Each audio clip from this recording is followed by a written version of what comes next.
ng bayan, maasahan anumang panahon.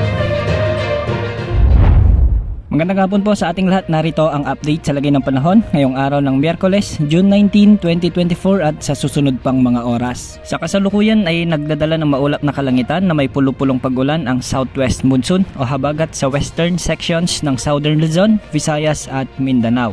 Ngayong hapon asahan ang mga posibilidad ng pag-ulan dahil sa habagat sa bahagi ng Palawan at malaking bahagi ng Mindanao. Posible naman ang mahihina hanggang sa katamtamang pag-ulan sa bahagi ng Metro Manila, Western Visayas, Zambales, Bataan, Cavite, Laguna, Batangas at sa natitirang bahagi pa ng Mimaropa. Dahil naman sa localized thunderstorms, asahan ang pagbuhos ng mga pag-ulan sa Ilocos Region, Cordillera Region, Aurora, Central Luzon, lalo na sa Nueva Ecija, Tarlac, Pampanga, Bulacan at Zambales.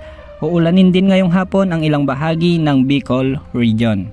Sa Visayas, asahan naman ang mga pag-ulan dahil sa mga localized thunderstorms, lalo na sa bahagi ng Masbate, Cebu, Bohol, Romblon, Samar at Leyte provinces at sa Negros Island Region. Magiging makulimlim at maulan pa rin ang mga kalangitan sa halos buong Mindanao dahil sa habagat, ngunit mas makararanas ng katamtaman hanggang sa malalakas na pag-ulan ang Compostela Valley, Cotabato, Surigao del Sur at Davao Oriental.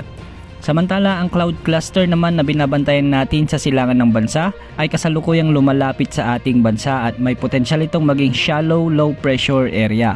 Sa susunod na 48 oras ay mababa pa naman ang tsansa nitong lumakas bilang bagyo, ngunit hindi rin natin inaalis ang posibilidad nito na lumakas bilang ganap na low pressure area sa mga susunod na araw.